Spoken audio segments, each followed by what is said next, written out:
कैसे हैं आप लोग?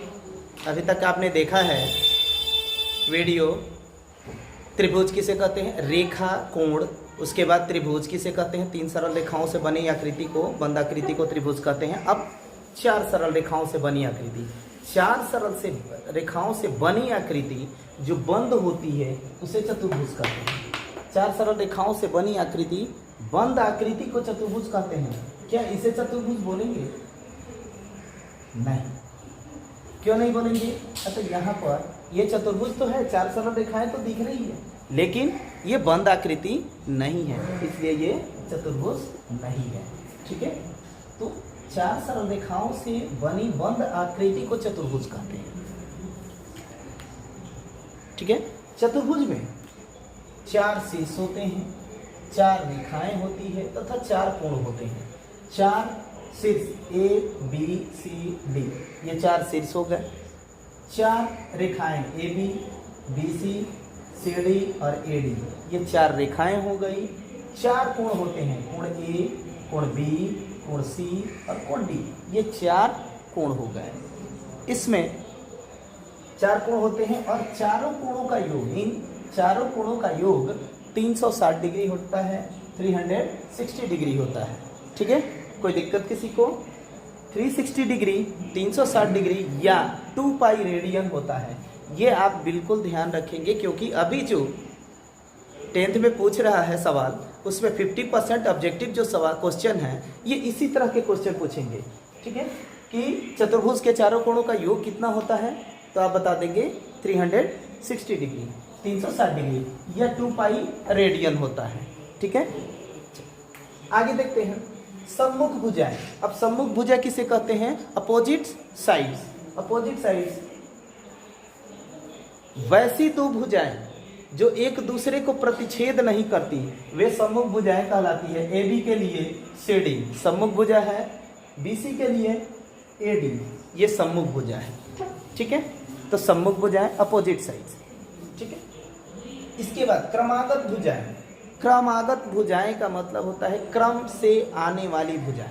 क्रम से आने वाली भुजाएं कौन कौन सी हैं? AB के लिए कौन कौन सी क्रम से आने वाली है? BC है या AD है? तो AB BC CD AD ये क्या कहलाएगी? क्रम से आने वाली भुजाएं कहलाएगी, क्रमागत भुजाएं कहलाएगी। ठीक है, तो क्रमागत भुजाएं वे भुजाएं जो एक दूसरे को प्रतिच्छेद करती है, तभी वो क्या बनती है? क्रमागत भुजाएं। सम्मुख कोण, सम्मुख कोण या अपोजिट एंगल बोलते हैं, सम्मुख कोण को अपोजिट एंगल बोलते हैं। आमने सामने के कोण को, आमने सामने के कोण को सम्मुख कोण कहते हैं। कोण A के लिए कोण C सम्मुख कोण है, A के लिए C और B के लिए कोण D सम्मुख कोण है। मैंने लिख दिया है, कोण A सम्मुख कोण C और कोण B के लिए कोण D सम्मुख कोण है। कोई दिक्कत नहीं। चलिए, क्रमागत कोण। क्रमागत कोण अब किसे कहते हैं? आपने तो देखा पहले सम्मुख कोण किसे कहते हैं, उसके बाद अब क्रमागत कोण किसे कहते हैं। कंसेक्यूटिव एंगल किसे बोलते हैं? कंसेक्यूटिव एंगल, कोण A के लिए कोण B कंसेक्यूटिव एंगल होगा, कोण B के लिए कोण C और कोण A ये दोनों ही कंसेक्यूटिव एंगल हैं। कोण A के लिए कोण B और कोण D ये कंसेक्यूटिव एंगल कहलाते हैं, क्रमागत कोण कहलाते हैं। क्रम से आने वाले, A के लिए B हो गया, B के लिए C, C के लिए D, D के लिए A, ऐसे ही, या A के लिए D, D के लिए B, C के लिए B, B के लिए A, ये क्रमागत कोण कहलाते हैं। कोई दिक्कत किसी को नहीं। चलिए आगे चलते हैं। विकर्ण, डायगोनल, विकर्ण बोलते हैं डायगोनल। सम्मुख कोणों को मिलाने वाली रेखा, सम्मुख कोणों को मिलाने वाली रेखा ये क्या कहलाती है? सम्मुख कोण, ये हुए A का C सम्मुख कोण है, इसको मिलाने वाली AC रेखा ये डायगोनल कहलाता है, विकर्ण कहलाता है। B सम्मुख कोण है D के, तो B का सम्मुख कोण है, B का D है और इसको BD जो रेखा मिला रही है उसे विकर्ण बोलते हैं। तो एक चतुर्भुज में 2 विकर्ण भी होते हैं। सम्मुख कोणों को मिलाने वाली रेखा विकर्ण कहलाती है और चतुर्भुज में 2 विकर्ण होते हैं। और विकर्ण एक दूसरे को प्रतिच्छेद करते हैं जी, प्रतिच्छेद करते हैं। ठीक है, अभी तक आपने समझा चतुर्भुज में क्या क्या होता है। शीर्ष होते हैं, रेखाएं होती हैं, 4 रेखाएं होती है, 4 कोण होते हैं, चारों का योग 360 डिग्री होता है या 2 पाई रेडियन होता है। इसके बाद आपने देखा कि सम्मुख कोण कौन कौन से कहलाते हैं। इसके बाद सम्मुख रेखाएं कौन कौन सी होती हैं, AB के लिए BC, BC के लिए AD, तो ये सम्मुख रेखाएं हैं। इसके बाद क्रमागत रेखाएं, क्रमागत रेखाएं कौन कौन सी होती हैं। ठीक है, इसके बाद क्रमागत कोण आपने देखा, क्रमागत कोण कौन कौन सा है। ठीक है, इसके बाद आपने देखा विकर्ण, विकर्ण कितने होते हैं, तो 2 विकर्ण होते हैं। चलिए इसके बाद अब देखते हैं कि चतुर्भुज प्रकार, चतुर्भुज का प्रकार कितना होता है, kinds of, types of quadrangle. ठीक है, चतुर्भुज बहुत सारा प्रकार का होता है जिसको देखते हैं। अभी इसको आप हट जाते हैं, हम इसको आप स्क्रीनशॉट ले लीजिए और इसका याद कर जाएंगे परिभाषा। ठीक है, चलिए इसके बाद अब देखते हैं आयत। इसकी का जो प्रकार होता है, वर्ग होता है, आयत होता है, समानांतर चतुर्भुज होता है, समचतुर्भुज होता है, ट्रेपेजियम होता है, ट्रेपेजियम मीन्स समलंब चतुर्भुज होता है। तो इस तरह से बहुत सारे चतुर्भुज और चक्रीय चतुर्भुज होता है, इसको देखते हैं। चलिए अब देखते हैं आयत। चतुर्भुज बहुत सारे प्रकार का होता है। तो पहला हम देखते हैं आयत। आयत किसे कहते हैं, रेक्टेंगल, आमने सामने की भुजा बराबर हो, वैसा चतुर्भुज जिसके आमने सामने की भुजा बराबर हो तथा चारों कोण समकोण हो, 90-90 डिग्री का हो, उसे आयत कहते हैं। अब इसका गुण क्या है जी आयत का, तो आयत का गुण चारों कोण समकोण हो, आमने सामने की भुजा बराबर और समानांतर होती है। AB समानांतर DC या AB बराबर DC, AD बराबर है BC के या AD समानांतर है BC के, समानांतर भी होती है और बराबर भी होती है। चारों कोण 90-90 डिग्री का होता है, समकोण होता है, देख रहे हैं चारों कोण समकोण होता है। ठीक है, इसके बाद चारों कोण आयत का परिमाप, आयत का परिमाप होता है 2 इंटू लंबाई प्लस चौड़ाई या 2 इंटू L प्लस B। लंबाई लेंथ बोलते हैं इसको और इसको ब्रेड्थ बोलते हैं, चौड़ाई को ब्रेड्थ बोलते हैं, B से इंडिकेट करते हैं। ठीक है, आयत का क्षेत्रफल बराबर होता है लंबाई गुणे चौड़ाई, लंबाई गुणे चौड़ाई या L इंटू B। लेंथ लंबाई आयत का एक भुजा जो लंबा होता है उसे L बोलते हैं और जो चौड़ा होता है उसे B बोलते हैं। ठीक है, आयत का विकर्ण, विकर्ण आप जानते हैं कि सम्मुख कोणों को मिलाने वाली रेखा विकर्ण कहलाती है। तो विकर्ण बराबर होता है a square plus √a square plus b square, a square जहां a और b दोनों ही भुजाएं हैं। अब अगर यहाँ से हम एक विकर्ण खींच देते हैं और ये भुजा a हो गया, ये b हो गया, तब a square plus b square. ठीक है, √a square plus b square, वर्ण का विकर्ण निकालने के लिए। ठीक है, कोई दिक्कत किसी को नहीं। चलिए आयत के सभी विकर्ण, आयत में 2 विकर्ण होते हैं और दोनों ही बराबर होते हैं।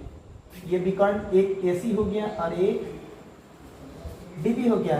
थोड़ा सा खींचने में लाइन टेढ़ा मेढ़ा हो गया, लेकिन ये सीधा होता है। ठीक है, ये बिल्कुल सीधा होता है।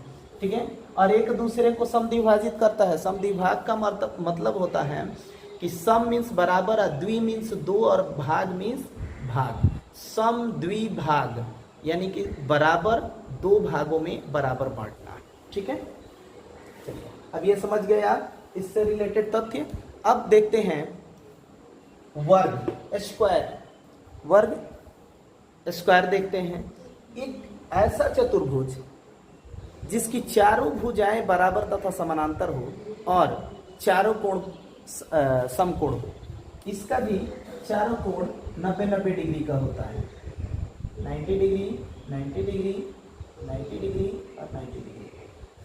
फर्क इतना ही है आयत और वर्ग में कि इसमें आमने सामने की भुजा बराबर होती है, लेकिन वर्ग में चारों ही भुजा बराबर होती है।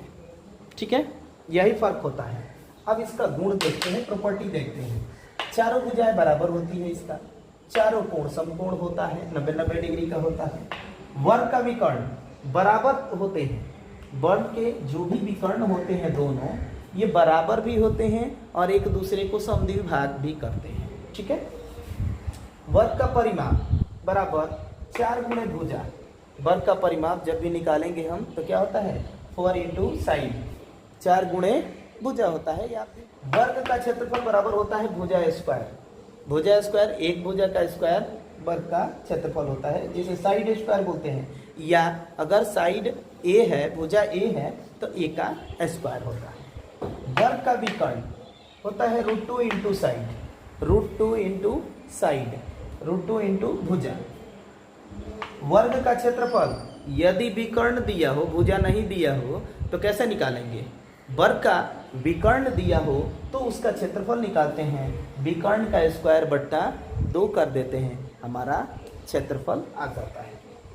अब एक चीज देखेंगे कि सभी वर्ग और आयत में आपने देखा कि माइनर सा अंतर है, सिर्फ इसमें आमने सामने की भुजा बराबर होती है और इसमें भी आमने सामने की भुजा बराबर होती है, लेकिन चारों ही भुजाएं वर्ग के बराबर होते हैं। कोई दिक्कत? तो सभी वर्ग आयत हैं, लेकिन सभी आयत वर्ग नहीं है। सभी वर्ग आयत हैं, ये क्वेश्चन पूछता है जी कि सभी वर्ग आयत हैं लेकिन सभी आयत वर्ग नहीं होते हैं, ठीक है। चलिए इसके बाद हम देखते हैं, समझ में आई बात। अब इसके बाद देखते हैं समचतुर्भुज, समानांतर चतुर्भुज और समलंब चतुर्भुज किसे कहते हैं और चक्रीय चतुर्भुज किसे कहते हैं। समचतुर्भुज रोम्बस, जिस चतुर्भुज की चारों भुजाएं बराबर हो, इक्वल हो, उसे समचतुर्भुज कहते हैं। समचतुर्भुज वर्ग भी एक समचतुर्भुज होता है, क्योंकि सम मीन्स बराबर और चतुर्भुज मीन्स चारों भुजाएं, ठीक है। देखिए यहाँ इसे विषमकोण चतुर्भुज भी कहा जाता है। समचतुर्भुज को ये ध्यान रखेंगे, पूछता है समचतुर्भुज को विषमकोण चतुर्भुज भी कहा जाता है, ठीक है। और मैंने बताया वर्ग भी एक समचतुर्भुज होता है, ठीक है। समचतुर्भुज का क्षेत्रफल निकालने के लिए यदि उसके दोनों विकर्ण दिए हुए हो, ठीक है, दोनों विकर्ण दिए हों तो विकर्ण को अगर मान लेते हैं D1 और D2, जो समचतुर्भुज के विकर्ण हो, एक D1 हो गया और दूसरा D2, तो इसका क्षेत्रफल होता है 1/2, 1/2 गुणे विकर्णों का गुणनफल D1 इंटू D2, मीन्स विकर्णों का गुणनफल लिख दिए हैं, बिल्कुल ध्यान रखिएगा। समचतुर्भुज का क्षेत्रफल बराबर, या दूसरा होता है आधार गुणे शीर्षलंब भी होता है, जब इन केस ऑफ जब इसमें शीर्षलंब यहाँ से लेकर के और लंब दिया हो तब, ठीक है। चलिए आगे देखते हैं। नेक्स्ट समलंब चतुर्भुज, ट्रैपेजियम। समलंब चतुर्भुज जिसे इंग्लिश में बोलते हैं ट्रैपेजियम। ट्रैपेजियम वैसा चतुर्भुज जिसके सम्मुख कोणों का, वैसा चतुर्भुज जिसके सम्मुख भुजाओं का केवल एक युग्म का मतलब होता है पेयर, एक युग्म समानांतर हो, समलंब चतुर्भुज कहलाता है। जैसे आप देख रहे हैं ये ABCD एक समचतुर्भुज है, तो समलंब चतुर्भुज है जिसमें AB और BC एक पेयर हुआ, पेयर मीन्स जोड़ा, तो ये दोनों ही समानांतर हो, ठीक है, जिसमें दोनों में समान अंतर बना रहे। अब इसका गुणधर्म देखते हैं। इसका सम्मुख भुजा का केवल एक युग्म समानांतर होता है, एक ही युग्म समानांतर होता है, ये दूसरा युग्म समानांतर कभी नहीं होता है। इसका शेष युग्म तिर्यक होता है, शेष युग्म जो बच गया वो तिर्यक होता है, तिरछा होता है, ठीक है। इसकी सभी भुजाएं असमान अर्थात बराबर नहीं होती है। ट्रेपेजियम की खासियत है कि चारों भुजाएं ही असमान होती है, ठीक है। समलंब चतुर्भुज का क्षेत्रफल 1/2 गुणे समानांतर भुजाओं का योग गुणे समानांतर भुजाओं के बीच की दूरी। यदि समानांतर भुजाएं A और B हैं तो यहाँ पर हम कैसे इसका क्षेत्रफल निकालेंगे? तो 1/2 इंटू A प्लस B, ये समानांतर भुजाएं हो गई, दोनों का योग, इंटू H गुणे ऊंचाई। ऊंचाई मीन्स समानांतर भुजाओं के बीच की दूरी। कोई दिक्कत किसी को नहीं। चलिए आगे फिर देखते हैं चक्रीय चतुर्भुज। एक और चतुर्भुज देख लेते हैं। चक्रीय चतुर्भुज किसे कहते हैं? वैसा चतुर्भुज, चक्रीय चतुर्भुज, इसे साइक्लिक क्वाड्रिलेटरल भी बोला जाता है, साइक्लिक क्वाड्रिलेटरल। वैसा चतुर्भुज जिसके चारों शीर्ष एक वृत्त पर स्थित हों, चारों शीर्ष एक वृत्त पर स्थित हों। जैसे ये वृत्त है, इसके शीर्ष, इस चतुर्भुज के शीर्ष ए बी सी और डी, ये चारों ही वृत्त के परिधि पर स्थित होता है, उसे चक्रीय चतुर्भुज कहते हैं। चक्रीय चतुर्भुज के सम्मुख कोण संपूरक होते हैं। आप देख रहे हैं सम्मुख कोण आमने सामने का कोण ए प्लस कोण सी, ये संपूरक होंगे। संपूरक का मतलब होता है दो कोणों का योग 180 डिग्री हो, तो वो क्या कहलाता है? दोनों ही कोण संपूरक कहलाते हैं। कोण डी, कोण बी प्लस कोण डी 180 डिग्री, ये भी क्या होंगे? संपूरक होंगे। चक्रीय चतुर्भुज एक आयत होता है। चक्रीय चतुर्भुज एक आयत होता है। क्यों होता है? तो उसका जो कोण होता है 90 डिग्री का होता है। आयत का कोण 90 डिग्री का होता है, इसलिए आमने सामने का कोण दोनों को सम्मुख कोण का योग कितना हो जाएगा? 180 डिग्री, तो वो एक संपूरक हो जाएगा। ठीक है। वर्ग भी एक चक्रीय चतुर्भुज होता है। ये बिल्कुल ध्यान रखिएगा, पूछ देता है कि वर्ग, क्या वर्ग एक चक्रीय चतुर्भुज होता है या क्या आयत एक चक्रीय चतुर्भुज होता है? ठीक है। चक्रीय चतुर्भुज का क्षेत्रफल, चक्रीय चतुर्भुज